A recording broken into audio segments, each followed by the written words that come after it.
हो मंडळी हो, हॉटस्पॉट इथंच आहे बर का.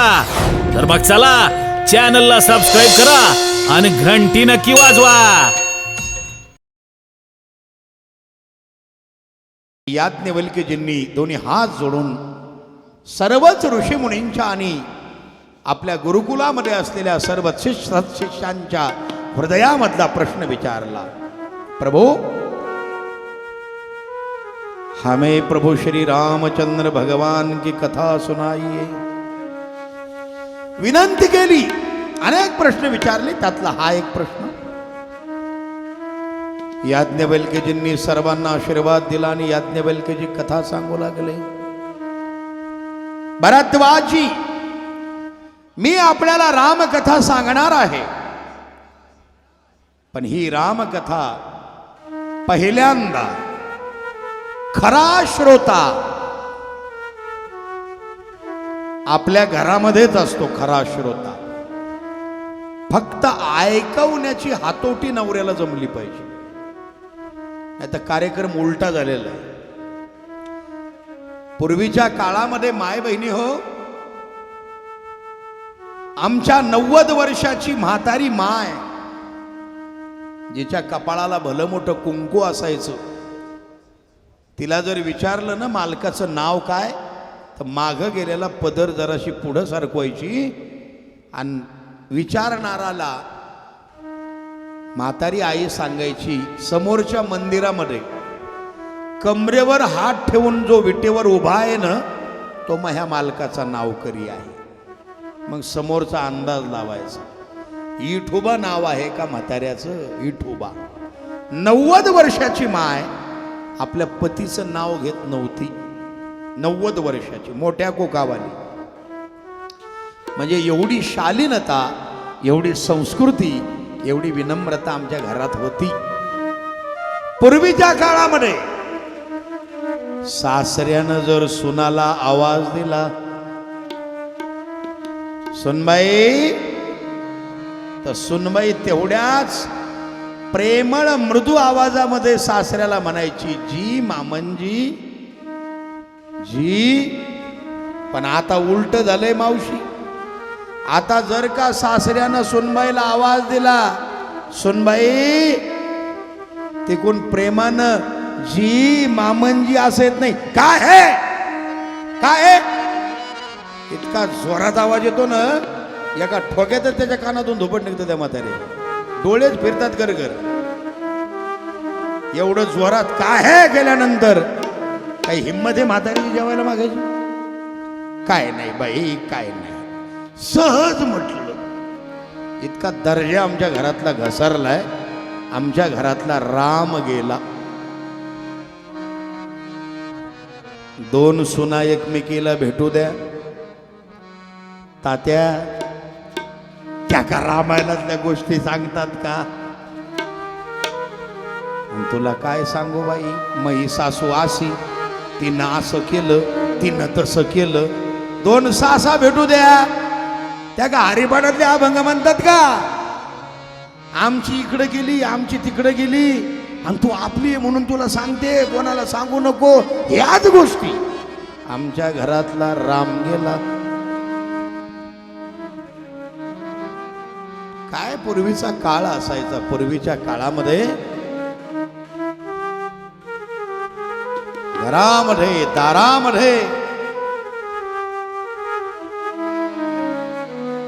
पती पत्नीला ऐकवायचा, आई मुलांना सांगायची.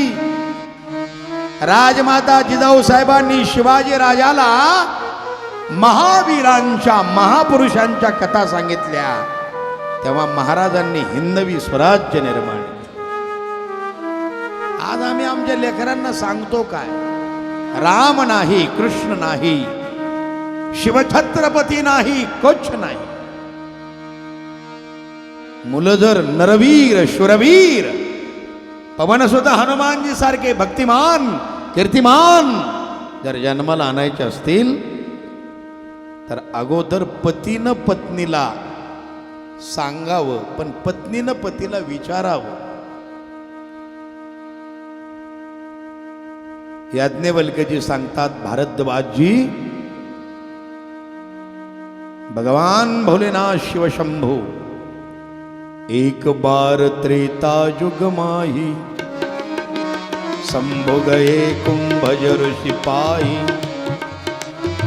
एक बार त्रेता युग माही शंभु गए कुंभजर सिपाही संग सती जग जननी भवानी संग सती जग जननी भवानी एक बार त्रेता युग माही एक वेळ त्रेतायुगामध्ये भगवान भोलेनाथ शिवशंकर आणि सती माता हीच रामकथा ऐकण्याकरिता कुंभज ऋषि के पास गए थे। एक बार त्रेता युग माई शंभु गए कुंभज ऋषि पाही संग सती जग जननी भवानी संग सती जग जननी भवानी संग सती जग जननी भवानी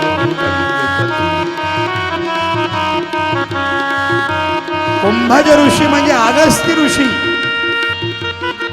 अगस्त्य ऋषींच्या आश्रमात आता जर तुम्ही वर्णन कराल तर नाशिकच्या बाजूला मनमाडच्या बाजूला अनकाई नावाचा जो गड आहे तिथे अगस्त्य ऋषीचा आश्रम आहे आजही। तिथे भगवान भोलेनाथ शिवशंकर दक्षाची मुलगी सती जी भगवान भोलेनाथाची पत्नी आहे का भगवान भोलेनाथाची पत्नी तर पार्वती माता आहे सती। राजा दक्ष राज्य करी 7 मुली आहेत आणि 7ही मुलींना राजा दक्ष विचारायचा तुम्ही कोणाच्या जीवावर जगता। असा कोणता बाप आहे रोजही पुरीला जरी विचारायला लागला कोणाच्या जीवावर जगता सगळ्या जणी बापाला बरं वाटावं म्हणून 6 जणी मुली म्हणायच्या बाबा आम्ही तुमच्या जीवावर जगतो बरं वाटायचं। एक दिवस सती नावाची अतिशय परखड विचाराची मुलगी दक्ष राजाला बोलती झाली। रोजच काय विचारता हो कोणाच्या जीवावर जगता कोणाच्या जीवावर जगता कोणाच्या हा कोणी कोणाच्या जीवावर नसतं जगत जो तो आपल्या प्रारब्धानुसार जगत असतो। काय सांगता तुम्ही तुमच्या जीवावर जगते तुमच्या जीवावर नाही काय नाही। आता तो दक्ष मावशी अर्धवट डोक्याचा होता। अर्धवट डोक्याच्या माणसाच्या जास्त नादी लागायचं नाही। ते दिसलं की लांबूनच रस्ता बदलायचा। मी नाही सांगत शुकदास माऊली सांगतात जर अर्धवट टकुऱ्याच्या जवळ गेला तुम्ही तर ते काय करतं डोळस बाबा होनी क्रोधिष्ट अंगावर येते आणि होबाडीत देते ठेवून या शुकदास म्हणे आशा या लोकांशी कधी सहवाशी ठेवू नये। ते अर्धवट डोक्याचा होता राजा दक्ष। राजा दक्षानं विचार केला ही पोरगी आता जर आपल्याला चराचरा बोलते प्रधानजी जी मालिक या मुलीला जगामधल्या सगळ्यात येडपट माणसाची लग्न करून द्या। आणि प्रधान जगातला सगळ्यात येडपट माणूस शोधायला चालला। आता मला तुम्ही सांगा कोणी येडपट स्वतःला समजत असेल का? अहो मॅड सुद्धा स्वतःला मॅड समजत नाही। हो लक्षात ठेवा मॅड सुद्धा स्वतःला मॅड समजत नाही। नाही तर एका दवाखान्यात शाहीर इतके मॅड होते ते इतके मॅड होते की ते हाताला डोकं म्हणायचे पायाला हात म्हणायचे कशालाही काही म्हणायचे इतके मॅड होते। मोठे साहेब आले सगळ्या डॉक्टरची मीटिंग घेतली आपल्या हॉस्पिटलमध्ये फारच मॅड येतो इतके मॅड तर आम्ही कधीच पाहिले नाही। 1 महिनाभर प्रॅक्टिस घ्या त्या मॅडात जे कोणी चांगला असेल त्याला पुढे बसवा आपण मंत्री महोदयांना बोलू मोठा कार्यक्रम ठेवू आणि त्यांना आपण सांगू की आम्ही बिंडोक माणसाला सुद्धा किती सुधरवलंय. त्यानं डोक्याला डोकं म्हटलं पाहिजे, पायाला पाय म्हटलं पाहिजे, हाताला हात म्हटलं पाहिजे. एवढी 1 महिनाभर प्रॅक्टिस घ्या. आणि माय माऊल्या हो, 1 महिनाभर प्रॅक्टिस घेतली. त्याच्यातला 1 नंबरचा जो प्रॅक्टिसमध्ये परिपूर्ण झाला त्याला स्टेजवर आणलं. अख्खा समाज जमला. मंत्री महोदय पाठीमागं बसले. माईकवर डॉक्टर गेले.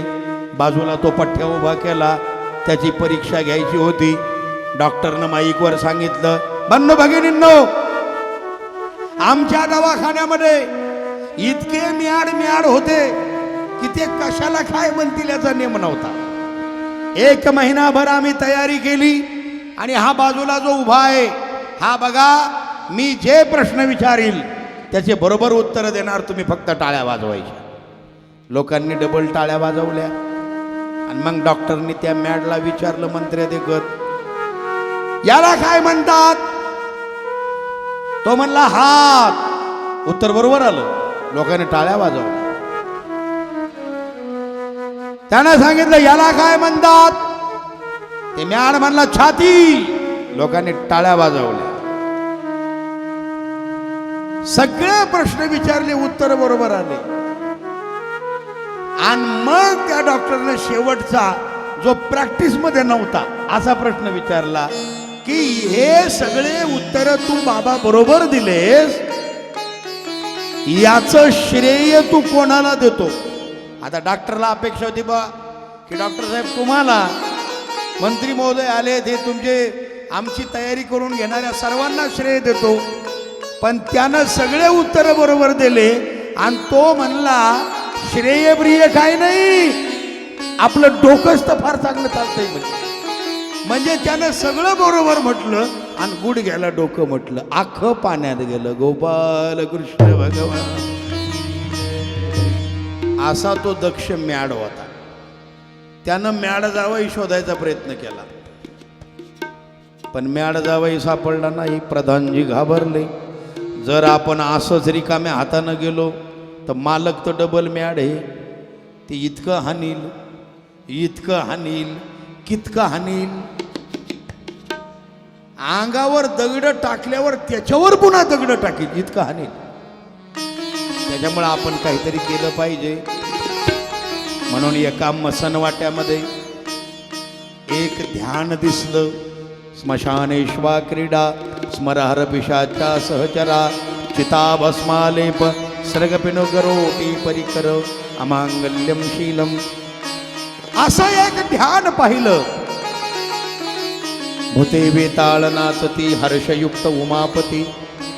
जटा आहेत, बिलकुल कपाळाला भस्म लावलेला आहे, हातामध्ये त्रिशूळ आहे आणि महाभयानक आहे. किलकी किलकी के कुतूहल कर दिखाली डिम डिम डमरू दिगंबर बजाई है. भयानक असं ते रूप पाहिलं. आणि प्रधानानं मनात विचार केला की याच्यापेक्षा येडपट दुसरा कोणी दिसत नाही, म्हणून घेऊन चला. नेलं. सती सोबत लग्न लावलं. आणि लग्न लावल्यानंतर नंतर कळलं हे कोण आहे. पण सती सुद्धा हट्टी बापाची पोरगी. एक दिवस अगस्त्य ऋषीच्या आश्रमात रामकथा ऐकण्याकरता भगवान भोलेनाथ शिवशंभू आपल्या पत्नीसह सतीसह गेले असताना 7 दिवस पर्यंत कथा ऐकली. पण पहिल्या दिवशी गेल्याबरोबर प्रत्यक्ष भोलेनाथ समोर आलेत हे पाहिल्यावर अगस्ती नावाचे ऋषी आसनावरून खाली उतरले. साष्टांग प्रणिपात केला. भोलेनाथाला नमस्कार केला. आपल्या नवऱ्याला नमस्कार केलेला हुशार बापाच्या पोरीनं सतीनं पाहिलं. तिनं विचार केला ज्याचं रामायण ऐकायला आलो ते आपल्याच मालकाच्या पाया पडते, याचा अर्थ याला काही जमत नाही. डोकं चालवलं. संशय मनामध्ये संशय आला. संशय नसावा. संशयाचे भूत लागलेसे पाठी त्या संगे हिमपुटी झालो आता. शुकदास म्हणे दासावरी कृपा करी माय बापा झडकरी. 7 दिवस पर्यंत कथा ऐकली प्रभू श्री रामचंद्रांची. त्रेतयुगामध्ये प्रभू श्री रामचंद्रांनी अवतार धारण केला होता आणि त्याच दंडकारण्याच्या भागामधून वरून सती आणि भगवान भोलेनाथ जात असताना खाली रावणानं सीतामातेचं हरण करून सीतामातेला नेलं होतं. सीतेचं हरण झालं आणि प्रभू श्री रामचंद्र विलाप करतात, झाडाला कवटाळतात. सीते, हे जनकनंदिनी, हे जनकराजतनय, हे प्रिये सीते, हे झाडांनो, हे पक्ष्यांनो, हे नद्यांनो, हे वासरांनो, हे पशुपक्ष्यांनो, माझी सीता कुठे आहे मला सांगा. व्याकुळ झाले, झाडांना कवटाळत होते प्रभू श्री रामचंद्र. खाली झाडांना मिठ्या मारतात आणि वरून शिवसती अगस्ती ऋषीच्या मुखातून रामकथा ऐकून वरून चालली. 7ही दिवस राम कोण है असं अगस्ती ऋषींनी सांगितलं होतं. राम ब्रह्म आहे. हे 7 दिवस ऐकल्यावर सतीनं रडणाऱ्या श्रीरामाला पाहिलं. त्रेतायुगात बरं. आणि सतीनं प्रश्न विचारला भोलेनाथ शिवशंकराला, का 7 दिवस आपण यायचीच कथा ऐकली का? हो सती. का? कथा सांगणाऱ्यानं राम ब्रह्म आहे असं सांगितलं आणि हे ब्रह्म हे बायकोसाठी रडत आहे. ब्रह्माला कुठं दुःख आहे का? विरह झालाय, झाडाला मिठ्या मारतय, कवटाळतय. ब्रह्म को वियोग कैसा और वियोगी ब्रह्म कैसे बताइए. भोलेनाथ म्हणाले, सते तुझ्या मनामध्ये जर संशय असेल तर तूच परीक्षा घे जा. आणि मग थोडा वेळ एका झाडाखाली भोलेनाथ बसले आणि सतीनं परीक्षा घेण्याकरता जिच्यासाठी प्रभू श्री रामचंद्र रडत होते त्या सतीनं सीतेचं रूप धारण केलं. सीते सीते सीते सीते एकदम पुढे आली. मग आपण जिच्यासाठी धावा करतोय ती पुढे आलेली पाहिल्यावर प्रभू श्रीरामाला आनंद व्हायला पाहिजे की नाही? आनंद झाला ना, आश्चर्य वाटलं. आणि प्रभू श्रीरामाच्या तोंडातून शब्द बाहेर पडला, तू काय, तू का आई, म्हणजे तुकाई. आपण जिला तुकाई म्हणतो ना, तुकाई म्हणजे तुळजा भवानी. त्वरजा त्वरजा. कारण सीता रावणानं नेल्यानंतर सती सीतेच्या रूपात आली होती. पण सती सीतेच्या रूपात जरी आली तरी सती म्हणजे भोलेनाथाची पत्नी ही आपली आई आहे. ती आपल्या पत्नीच्या रूपात आली. आई आहे, नमस्कार करायला पाहिजे आईला, पण पत्नीच्या रूपात आली म्हणून भोलेनाथाच्या बाजूला असलेल्या प्रभू श्री रामानं नमस्कार नाही केला. का? पत्नीच्या रूपात आली. नमस्कारही केला नाही आणि पाहिलंही नाही. पाहिलं का नाही? याचं कारण रामायण हे नाटकही आहे आणि रामायण हा इतिहासही आहे. नाटक म्हणजे घटना ही अगोदर लिहिलेली असते, त्याला आपण स्क्रिप्ट म्हणतो, आणि त्याच्यानुसार बाकीचे पात्र वागतात. हे नाटक आहे रामायण वाल्मिकींचं. पण गोस्वामी तुलसीदासजींनी लिहिलेलं रामायण हा इतिहास आहे. इतिहास म्हणजे घटना जशीच्या तशी जिथे घडलेली आहे असं वर्णन आहे, त्याला इतिहास म्हणतात. प्रभूंनी पाहिलं का नाही सतीकडे? त्याचं कारण आहे. कारण आता तिची एंट्री नाही त्या पात्राची. सीतेची एंट्री कधी आहे? ज्या वेळेला रावण मारल्या जाईल त्यावेळेला सन्मानानं सीतामातेला आणल्या जाईल. ती आताच आली म्हणून प्रभू श्री रामचंद्राच्या मुखातून शब्द बाहेर पडला, तू का आई. आणि तिथंच ती गुप्त झाली. म्हणून तुकाई तुळजा भवानी जी प्रत्यक्ष सती जगदंबा आहे, प्रत्यक्ष सती. आणि मग सतीच्या लक्षात आलं आपण पत्नीचं रूप धारण केल्यानंतरही जर प्रभूनं आपल्याला ओळखलं नाही याचा अर्थ हे ब्रह्म आहे. एवढ्यात आवाज आला, सच्चिदानंद घन भगवान तुम्हारी जय हो, तुम्हारी जय हो, तुम्हारी जय हो. 3 वेळा जय जयकार, 3 वेळा जय जयकार का ओळखलं. आणि मग सती भोलेनाथाच्या जवळ आली. पण आता भोलेनाथाला राग आला होता. एवढी रामकथा ऐकूनही तुझ्या मनातला संशय गेला नाही. एवढं अगदी अगस्त्य ऋषीनं गळा ताणू ताणू सांगितलं तरी तुझ्या मनामध्ये संशय बसलेला आहे सती. म्हणून भोलेनाथानं मनोमन सतीचा त्याग केला. सांगितलं नाही कारण अतिशय खतरनाक बाईला पटकन काही काही गोष्टी सांगायच्या नसतात, त्या हळूहळू सांगावं, नाहीतर कार्यक्रम बिघडतो. तो इतका बिघडतो की फार कठीण होतं. म्हणून सांगितलं नाही. भोलेनाथ इकडच्या तिकडच्या गप्पा मारत कैलासाला आले. पण डाव्या बाजूला असलेलं सतीचं जे आसन आहे ते उचललं, समोर ठेवलं. सतीच्या लक्षात आलं आपण आता पत्नीत्वाचा जो आपला हक्क आहे तो गमावला. कारण भोलेनाथाला राग आला. असे बरेच दिवस गेल्यानंतर एक दिवस राजा दक्षानं एका यज्ञाचं आयोजन केलं. सर्व देव देवतांना बोलवलं, पण आपल्या जावयाला भगवान भोलेनाथ शिवशंभूला निमंत्रण दिलं नाही. निमंत्रण न दिल्यामुळे निराश झालेल्या सतीला भोलेनाथाकडे पाहून सती प्रश्न विचारती झाली. सगळ्या देवांना पत्रिका दिल्यात आणि खाली मुद्दाम टीप लिहिली मोठ्या अक्षरात, यज्ञ का आयोजन किया है, आप सबको आना है, लेकिन अगर आपको आना है कैलास पर्वताच्या बाजूनच आपले वाहनं घेऊन या, तुमच्या गाड्या, मुद्दाम.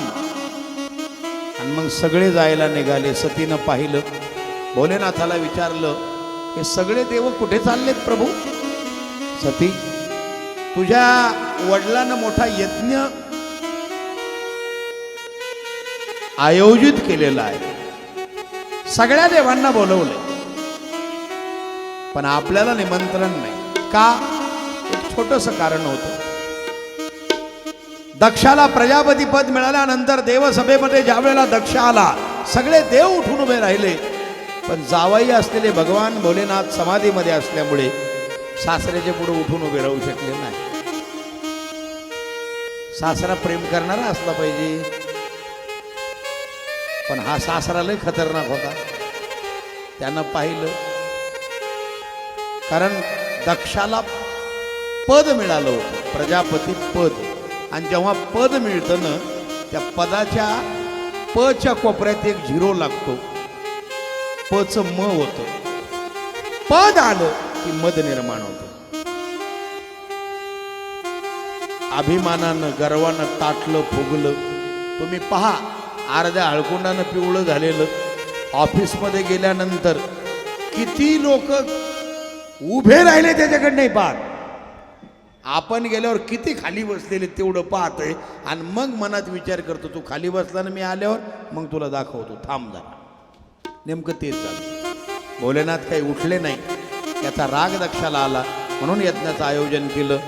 आपल्या जावयाला भोलेनाथाला बोलवलं नाही. सगळेजण चालले. सती म्हणाली, अहो, जरी आपल्याला बोलवलं नसेल, तुम्ही जावाई आहात, मी तुमची मुलगी आहे, दक्षाची मुलगी आहे, दक्ष माझा पिता आहे, तुम्ही जावाई आहात, तुम्हाला नाही बोलवलं, पण मला बोलवण्याची काही गरज नाही, मी जाते, नको जाऊ शकते. अहो जाते, नको जाऊ सती, तुझा अपमान होईल. सती बिना निमंत्रणाचं कुठेही जाऊ नये, पण 4 ठिकाणी बिना निमंत्रणाचं जावं. कुठं कुठं? मित्राकडे मित्रानं बिना निमंत्रणाचं जावं, आई वडिलाकडे पुत्रानं बिना निमंत्रणाचं जावं, गुरुकडे शिष्यानं बिना निमंत्रणाचं जावं, आणि अशा सत्संगामध्ये हरिभक्तानं रामभक्तानं बिना निमंत्रणाचं यावं. वहां बेडा पार है, वहां प्रभू की कृपा है. म्हणून आता मंडपामध्ये आपण एवढे बसलात, दुपारच्या कथेला तुम्ही एकटे एकटे जर आला असाल, संत आले पण संतीन नाही आली. संतींना घरी कूलर लावलाय, थंडगार हवा सुरू आहे.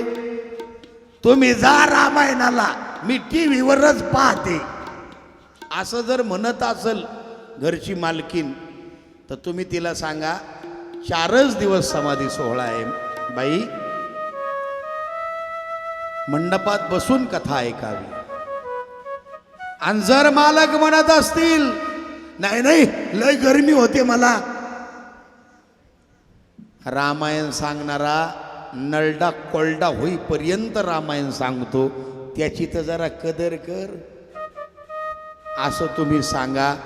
आणि मालकाला सुद्धा दुपारून घेऊन या, कारण रामकथा ऐकण्याकरता 2 असावे. बरं का रे वत्सा, 2 असावे. वच्छी बी असावी, वत्स बी असावा. का? माणसानं जर पुण्य केलं अर्ध बाईला मिळतच, पण बाईनं जर पुण्य केलं माणसाला अजिबात मिळत नाही. याच्या उलट माणसानं जर पाप केलं तर बाईला अजिबात लागत नाही, पण बाईनं एवढं जरी पाप केलं आखं नवऱ्याला लागल्याशिवाय राहत नाही. याचं कारण असं की बाई हे माणसाचं अर्ध अंग आहे. यत्र नार्यस्तु पूज्यन्ते रमन्ते तत्र देवता. तुम्ही पहा, जसा पुण्यामध्ये अर्धा वाटा तसा पदवीमध्ये सुद्धा माणसाच्या बाईचा अर्धा वाटा. खेड्यापाड्यामध्ये आजही गुरुजींना मोठा सन्मान आहे का? पण त्या माणसाच्या बायकोला सही जरी नाही आली तरी मास्तरच्या पत्नीला आखी गल्ली मास्तरीन बाई म्हणते. तिला तर रेगोटी वाढता येत नाही, पण मास्तरीन बाई आले का गुरुजी घरी, हे मास्तर. आणि ती नुसतं घरचं काम करते, पण मास्तरीन बाई. डॉक्टर ती इंजेक्शन उलट धरते स्वतःकड, पण डॉक्टरीन बाई. बरं, वकील तिला फाईल का धरता येईना, पण वकिलीन बाई. आमदार आमदारीन बाई, पण बुवा बुईन बाई नाही. बरं का, अर्धा वाटा हा पत्नीचा आहे. तुम्ही म्हणाल एवढा मोठा वाटा पत्नीला का? त्याचं कारण तिनं फार मोठा त्याग केलेला असतो. तुम्ही बघा, लग्नाच्या अगोदर मुलीचं नाव, मुलीच्या वडिलाचं नाव, मुलीच्या वडिलाचं आडनाव, तालुका मुलीच्या वडिलाचा, जिल्हा अख्खा मुलीच्या वडिलाचा. पण एका क्षणामध्ये ब्राह्मणानं अक्षदा टाकून तदैव लग्नं सुदिनं ददैव ताराबलं चंद्रबलं ददैव विद्याबलं दैवबलं ददैव लक्ष्मीपते ते मनसा स्मरामि शुभमंगल.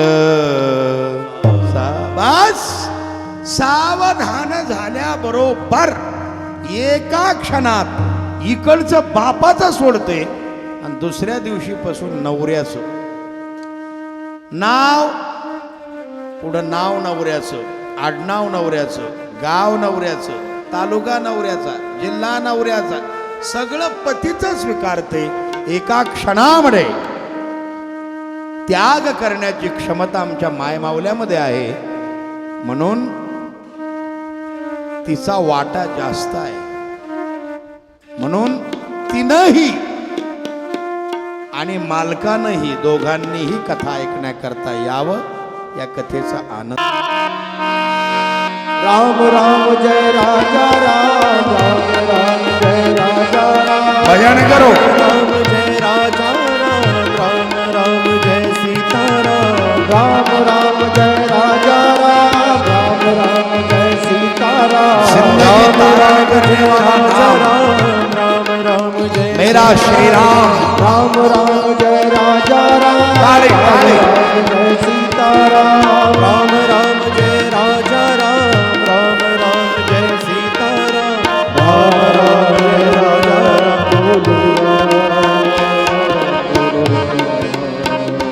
बोलो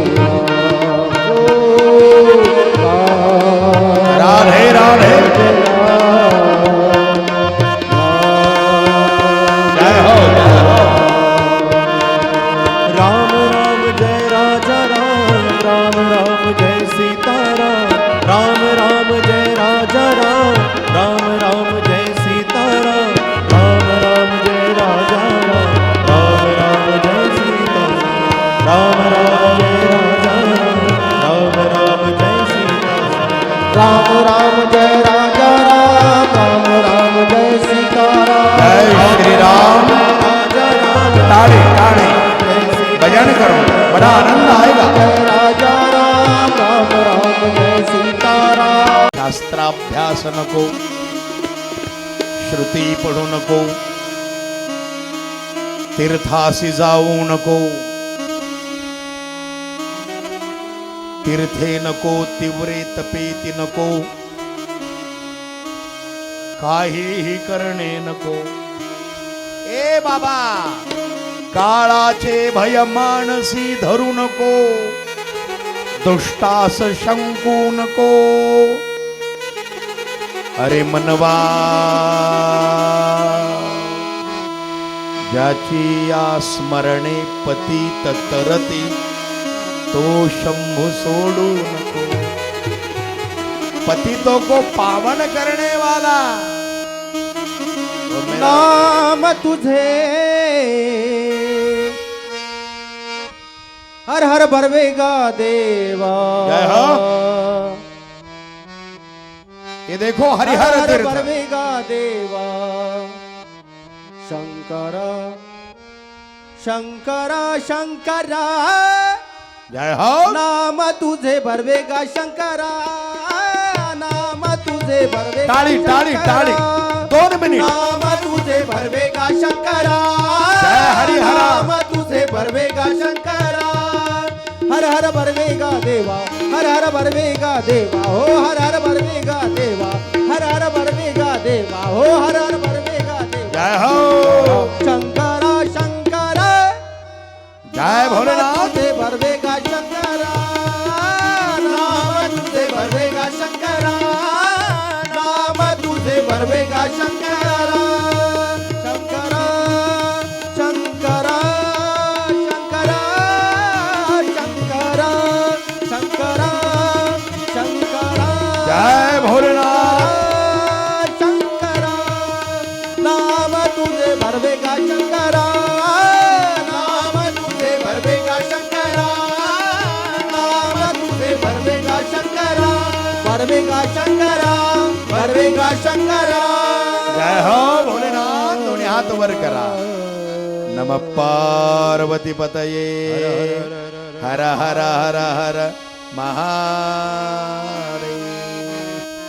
बोलिए पवन सुत हनुमान जी महाराज, सच्चिदानंद सद्गुरु स्वामी शुकदास महाराज. आता लग्नाला तयार झाले भोलेनाथ, पण मुलगी कुठे? त्यावेळेला हिमालय परिसरामध्ये एक बाबा आले, इण्यावाले बाबा, शेंडीवाले बाबा, भजन करू लागले बाबा. नारायण छिपड़ी बज रही है, नारायण श्रीमन्नारायण नारायण नारायण श्रीमन्नारायण नारायण नारायण टाळे टाळे श्रीमन्नारायण जय हो वाह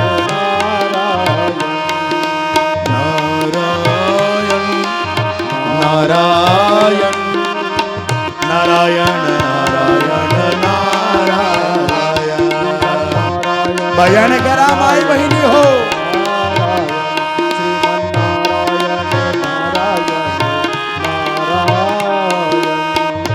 लक्ष्मी नारायण नारायण नारायण नारायण नारायण नारायण सूर्य नारायण नारायण नारायण सूर्य नारायण नारायण नारायण हरिहर नारायण नारायण नारायण हरिहर नारायण नारायण नारायण नारायण नारायण श्रीमन्नारायण जरा उभं राहून नाचत जा ताईंना नाचा जरा आनंद ले लो लाजू नका भजन करने में शर्माओ मत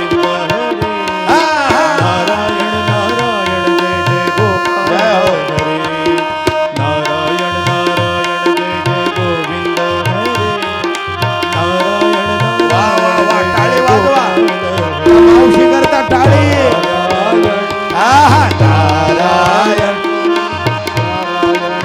आनंद घ्या मेरे भगवान भोलेनाथ इनकी शादी हो रही है घूमो नाचो ताली बजाओ नारायण हाँ, नारायण श्रीमन्नारायण नारायण नारायण जय हो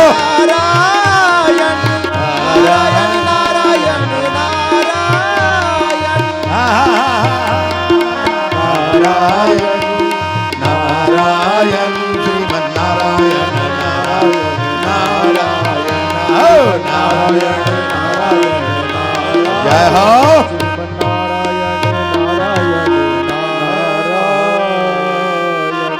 बोलिए नारद जी भगवान की भजन करायला लाजलं नाही पाहिजे बरं सामूहिक भजन में और सामूहिक भोजन में बड़ा आनंद होता है अपने मस्ती से अपने मिठास से भजन में करना चाहिए और भोजन में करना चाहिए बहुत मजा आता है नाही तर लाजतेत काय काही लोक बा मी कसं नाचू घरी कसा नाचतो इकडे या आले का असा पळतच तर जातो आलो आलो आलो 2 मिनिटात आलो फोनवर एकटा बनी आमचा गोसाई दिसला का काय आओ काय विचित्र बने हो अरे गोस्वामी का मतलब कितना बड़ा है आमचा गोसाई दिसला का हा? घरी एवढे नाचता और मंडप में शर्माते हो मेरे भाई नाचल्यानं आपल्या सगळ्या इडाबिडा दूर होतात लक्षात ठेवा नृत्यंतिये सर्व किंकराः गंधर्वाः सामगायन करुंती म्हणून भजनामध्ये नाचलं पाहिजे आनंद येतो सगळेजण सज्ज झालेले आहेत नारदजी आलेले आहेत हिमालय महाराजांनी पाद्यपूजन केलं स्वागत केलं आइये बाबाजी पधारिये घरामध्ये जर लग्नाची मुलगी असेल तर माय बापाला एकच काळजी असते जावाई कसा मिळेल कोणीतरी सांगावं 15 लाखाचं पॅकेज आहे IT कंपनीमध्ये नोकरीला आहे पुण्यामध्ये फार मोठा बंगला आहे सगळ्यात मोठी महागडी गाडी आहे 100 एकर शेती आहे ती पाण्याखालची आहे आणि एकुलता एक आहे. बस एवढं ऐकलं जमवन बाबा, काहीतरी करा न बाबा. बाबानं एवढं सांगावं, अक्षरशः बाबाला गावरान तुपात घोळसू घोळसू काढतात, इतकी सेवा करतात. मुलीचे मायबाप चिंता असते. कन्या आहे, परक्याचं धन आहे, पण कन्येसारखं जीवनामध्ये महत्वाचं काही नाही. मुलगी ही घराची सावली आहे मायबहिणी. ज्या घरामध्ये मुलगी आहे ते भाग्यवान मायबाप आहे. अरे काय मुलीचं प्रेम आहे. एरवी माणूस जर रडायला लागला तर त्याचा दोस्त म्हणतो मर्दासारखा मर्दाने रडतोस. पण प्रत्येक मर्द एकदा रडतो मुलगी सासरी जातात. तुम्ही सामान्य माणसं रडाल यामध्ये नवल नाही. कणवासारखा महामुनी रडला शकुंतलेसाठी, हिमालयासारखा पहाड रडला पार्वतीसाठी, आणि जनकासारखा विदेही रडला सीतेसाठी. सामान्य माणूस रडेल यामध्ये नवल नाही माय बहिणी. मुलगी शान आहे घराची. आज मुलीची संख्या कमी झाली. आज बरेच नवरदेव तसेच आहेत. बघा ना, आमच्या पोराला बघा, कुठला काही ठेपा येतो का बघा. बघा बघा, मुलीच नाही, कारण आपण गर्भात मुली मारल्या. हे महापाप आहे. नारदजी काय वाजत गाजत, वा वा, सोन्याचं बाशिंग लगीन देवाचं लागत. सोन्याचं बाशिंग जय हो. लगीन देवाचं लागत. रुक्मिणी माता पंढरपुरात पहा किती आनंद येतो. पंढरपुरात काय वाजत गाजत, काय काय वाजत. जय हो. जय स्वामी शुभदास माऊली. लगीन देवाचं आहा. लागत. सोन्याचं बाशिंग प्रभु तेरी जय हो. देवाचं लागत. ऐ मेरे स्वामी शुभदास माऊली, समाधि वाले मालिक कृपा करो. टाळी टाळी, अरे तुम्ही हाथ वर करून टाळी वाजवा. मेरे भगवान भोलेनाथ शंकर की शादी हो रही है. होत्या 9 जणी कन्या, राजा भीमकाच्या होत्या 9 जणी कन्या. भाकली रुक्मिणा दिली पंढरीच्या वाण्या, भाकली रुक्मिणा दिली पंढरीच्या वाण्या. जय हो. जोड झाला मोती लवलाचे सागत, मोती लवकार सागत. जय श्रीराम. देवाचं लागत. सोन्याचं बाशिंग लगीन देवाचं लागत. आहा. पंढरपुरात काय वाजत गाजत. वा वा. पंढरपुरात काय वाजत गाजत. चलने दो. सोन्याचं बाशिंग लगीन देवाचं. प्रभु तेरी जय हो. सोन्याचं बाशिंग लगीन देवाचं लागत. जय राधे सोन्याचं श्याम. बाशिंग लगीन देवाचं लागत. वा वा, जोरदार टाळी वाजवा. बोलिए पंढरपुर वाले भगवान की जय. समाधि वाले भगवान की. अपने अपने माता पिताओं की. ज्यांच्या घरी मुली आहेत धन्यवाद. नारदजीकडे पाहिल्यानंतर हिमालय महाराजांनी प्रश्न विचारला, केव्हा आए हे भगवान. रिश्ता लेके आए हे. ऐकल्याबरोबर कानच टवकारले.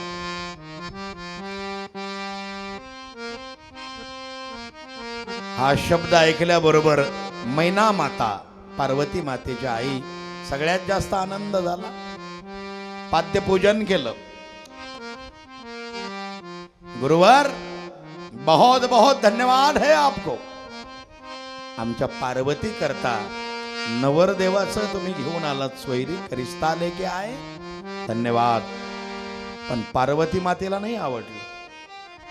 याचं कारणच, ज्या वेळेला तपश्चर्या करत होती माता, त्यावेळेला सप्तर्षींनी परीक्षा घेतली.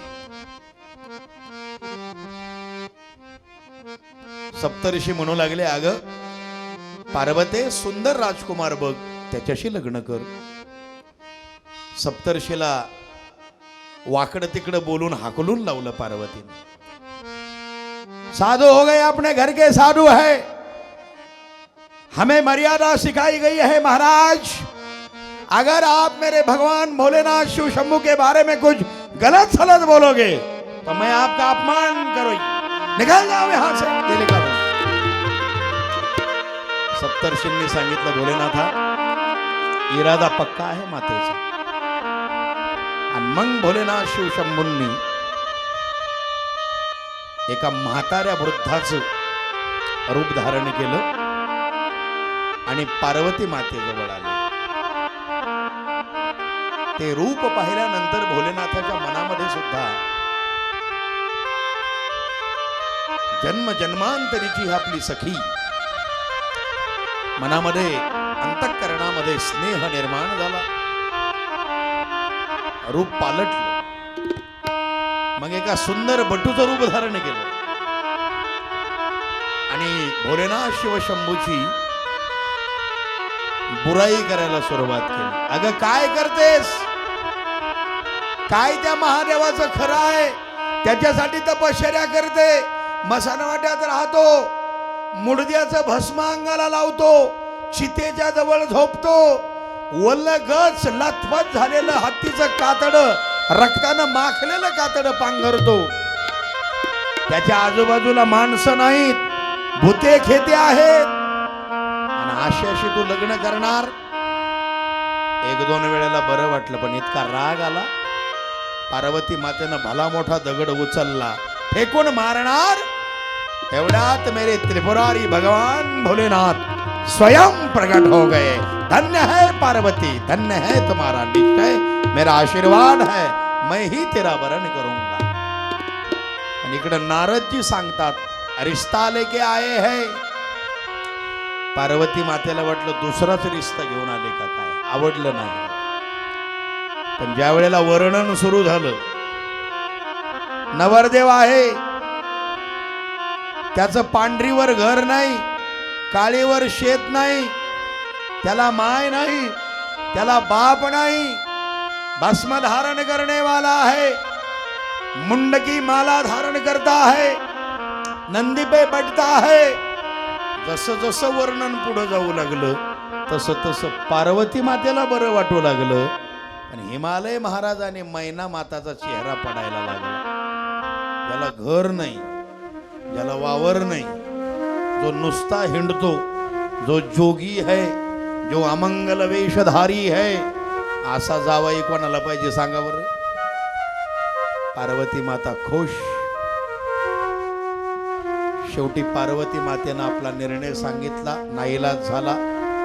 नारदजींनी पुढे काय काय घडणार, तारकासुर राक्षसाचा वध कसा होणार, या इत्थंभूत वृत्तांत हिमालय महाराजांना सांगितल्यानंतर शादी का रिश्ता पक्का हो गया.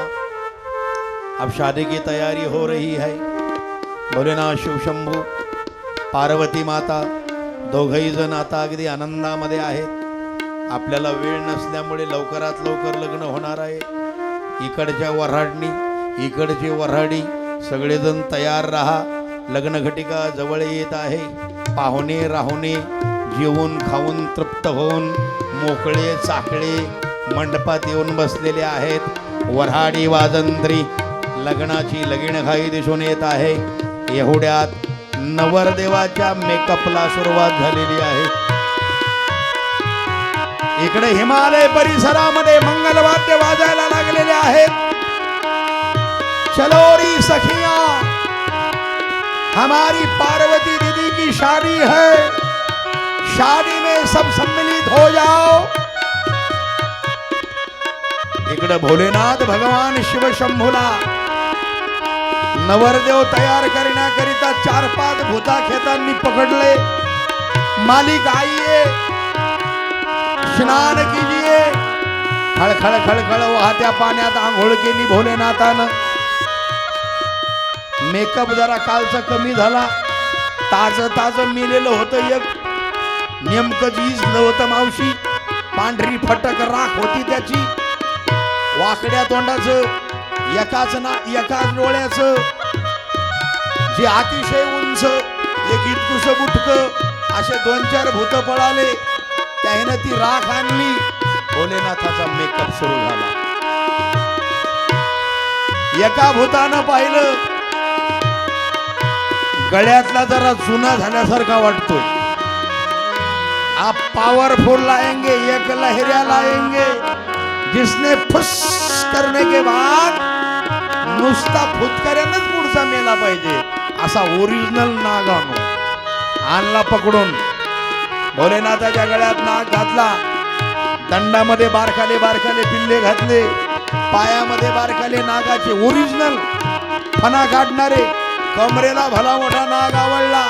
गजचर्म व्याघ्रांबर भोलेनाथ की जटाए, हाथ में त्रिशूल दिया है और भस्म लगाया है. अब मेरा मालिक बहुत सज धज के निकल रहा है हिमालय की यात्रा में. सगळ्या देवांना निरोप पाठवला. वराडी आले. इकडेही पार्वती मातेचा शृंगार झाला. आनंदामध्ये आहेत. हिमालय परिसरामध्ये मंडप टाकलेला आहे. काय आनंदी आनंद. सगळेजण मोठ्या आनंदात. देव निघाले आपापले वाहन घेऊन. सूर्य भगवान, चंद्र भगवान, इंद्र भगवान, वरुण देव सब निकल गए हैं.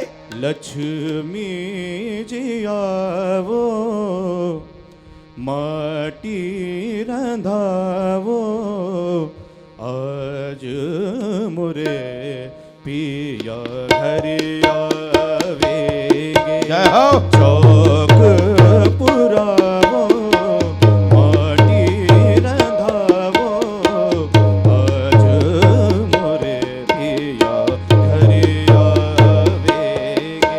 आतुरता निर्माण झाली पार्वती मातेला. आज मेरे पिया आने वाले हैं. टाळी वाजवा, टाळी. तो हेरी सखी मंगन गावोरी, ये धरती अंबर सजावोरी. उतरेगी आज मेरे पी की सवारी, उतरेगी आज मेरे पी की सवारी. अनहद बाजी बजाओ रे सब मीरा, मुरे पिया घर आवेंगे. चौक पुरावो, जय भोलेनाथ. रंधावो, आज मोरे पिया घर आवेंगे. हेरी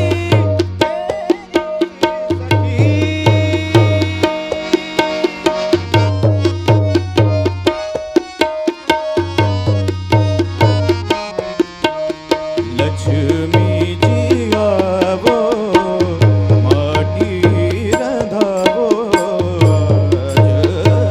टाळी टाळी टाळी. भजन करो. चौक पुरावो, माटी रंधावो, आज मोरे पिया घर आवेंगे. आज मोरे पिया घर आवेंगे. आज मोरे पिया घर आवेंगे. बोलिए सांब सदाशिव भगवान. भगवान की जय. दुल्हन माता पार्वती माता की जय. सगळीकडे आनंदी आनंद. आता सगळे देव देवता निघाले. वराडी म्हणून निघालेत आणि सर्वांच्या समोर भगवान श्री विष्णू परमात्मा गरुडावर बसून. गरुडावर बैसोनी माझा कैवारी आला. आणि ज्या वेळेला पहिल्यांदा विष्णू भगवान हिमालय परिसरामध्ये गेले, काही हुशार म्हाताऱ्यांनी प्रश्न विचारले. त्याला वाटलं नवरदेवच आला का काय. का हो? तुम्ही नवरदेव का? विष्णू परमात्म्यानं सांगितलं बाबा मी नवरदेव नाही मी एक वऱ्हाडी आहे. मग डोके लागले चालवायला ते म्हातारे. ते वऱ्हाडी जर एवढे दिसायला सुंदर आहे तर नवरदेव किती सुंदर आहे असं. विष्णू भगवान म्हणले जरासं थांबा तुम्ही, जरासं थांबा. लैला म्हणे जवळच आलेला आहे वो कारवा. भोलेनाथ नंदीवर बसलेले आहेत, आता निघालेत. चलो आप सब जाएंगे अभी हिमालय परिसर में. सर्वांनी भजन करा. नमः शिवाय ओम नमः शिवाय हर हर भोले नमः शिवाय. नमः शिवाय ओम टाळी वाजवा, टाळी वाजवा. हर हर भोले नमः शिवाय. ओम नमः शिवाय ओम नमः शिवाय हर हर भोले नमः शिवाय. नमः शिवाय ओम नमः शिवाय हर हर भोले नमः. नंदीवर आरूढ आहेत भगवान भोलेनाथ शिवशंभू. नमः शिवाय हर हर भोले.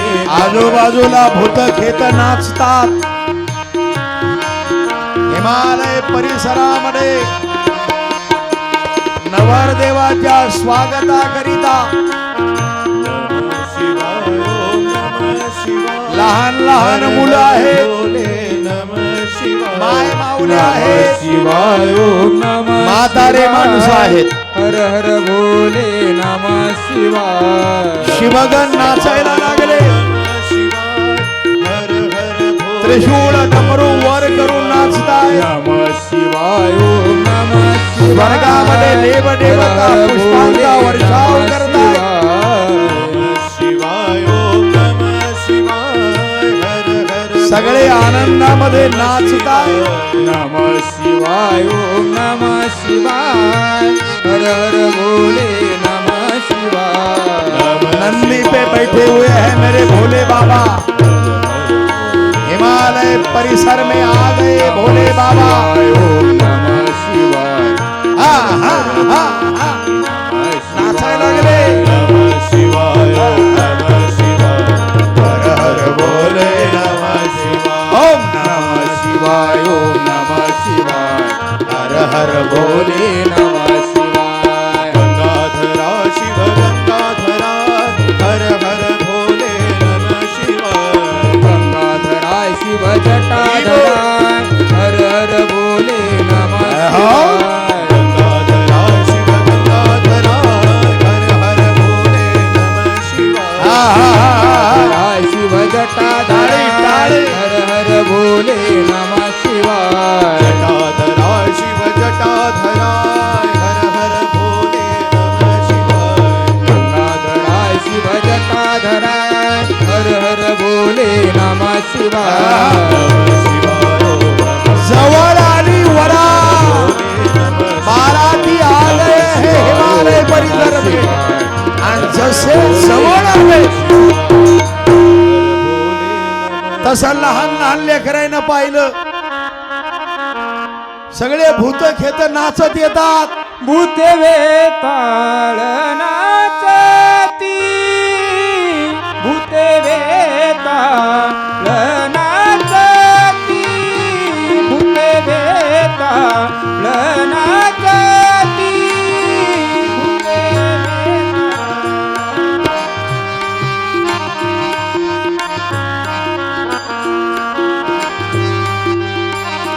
भूते वेताळ नाचती नाचती. भूते वेताळ नाचती. टाळी टाळी टाळी.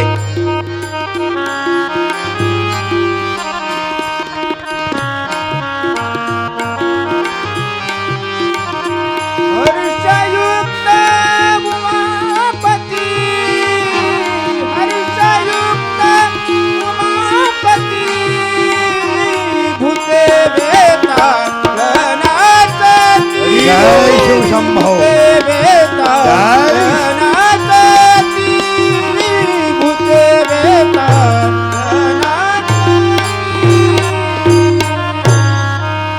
नाचणारे भूत खेत पाहिले. आणि पहिल्यांदा समोर असलेले लहान लहान काट्टे एवढे पळत सुटले गावात. आणि माय बापाला म्हणाले दरवाजे बंद करा. इथं ज्यानं जास्त पुण्य केलं असेल तोच वाचल, कारण नवरदेव लयच खतरनाक आहे. त्याच्या गळ्यामध्ये नाग आहे, आजूबाजूला भूत आहेत. बरं ते काय चांगल्या ढंगाचे नाहीत.